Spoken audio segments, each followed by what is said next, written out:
इमरान खान के खिलाफ party chairmanship से हटाने समेत 2 केसेस समाअत के लिए मुकर्रर कर दिए गए। इलेक्शन कमीशन पार्टी सरबराही से हटाने की दरख्वास्त 13 दिसंबर को सुनेगा। ज़िमनी इलेक्शन में अखराजात की तफसील जमा न कराने पर नोटिस की भी 13 दिसंबर को समाअत है। इंतखाब जीतने पर 3 दिन में अखराजात की तफसील जमा कराना जरूरी है। इलेक्शन कमीशन जराए ऐसा बता रहे हैं। इमरान खान के खिलाफ पार्टी चेयरमैनशिप से हटाने समेत 2 केसेस समाअत के लिए मुकर्रर हो चुके हैं। मजीद तफसीलात जान लेते हैं। वकार अली सईद हमारे साथ मौजूद हैं। जी वकार, बताइएगा।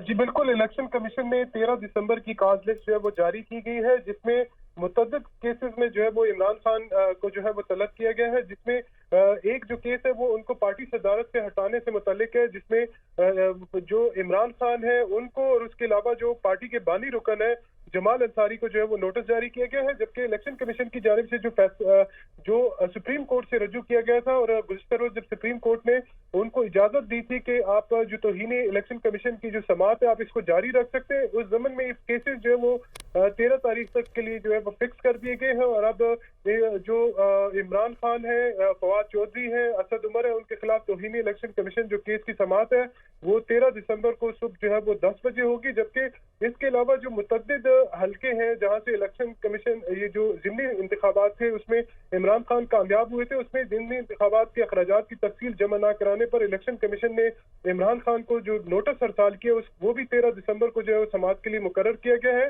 ज़िमनी इंतखाबात में इमरान खान ने 6 हल्कों से ताहाल जो इंतखाबी अखराजात की तफसीलात हैं वो जमा नहीं कराई। इमरान खान ने सिर्फ चारसदा से बतौर कामयाब उम्मीदवार अखराजात की तफसीलात जो है वो जमा कराई है, लेकिन जो चारसदा में अखराजात की तफसीलात जो जमा कराई गई है वो भी वक्त के बाद जमा कराई गई है। जो इलेक्शन एक्ट है उसके मुताबिक किसी भी उम्मीदवार की कामयाबी की सूरत में जो है वो 3 दिन के अंदर इंतखाबी अखराजात की तफसीलात जो है वो इलेक्शन कमीशन को जमा कराता है, जिसके बाद इलेक्शन कमीशन इस बात का पाबंद है कि उसकी कामयाबी का नोटिफिकेशन जो है वो जारी किया जाए। और जो कामयाबी के नोटिफिकेशन जारी होने के बाद कोई भी जो नाम जो मुंतखब रुकन होता है वो असेंबली में जाकर अपना हल्फ लेता है। लेकिन जो इमरान खान की जानिब से जो इलेक्शन एक्ट के तहत जो 3 दिन की मियाद थी उसके बाद जो भी कागजात जो अखराजात की तफसीलात जमा कराई है, जिसके बाद ये फैसला अब इलेक्शन कमीशन के करेगा कि आया ये जो कामयाबी का नोटिफिकेशन जो है वो जारी किया जाए या रोका जाए। जी ठीक है, बहुत शुक्रिया वकार सईद, आपने हमें तफसीलन अपडेट किया।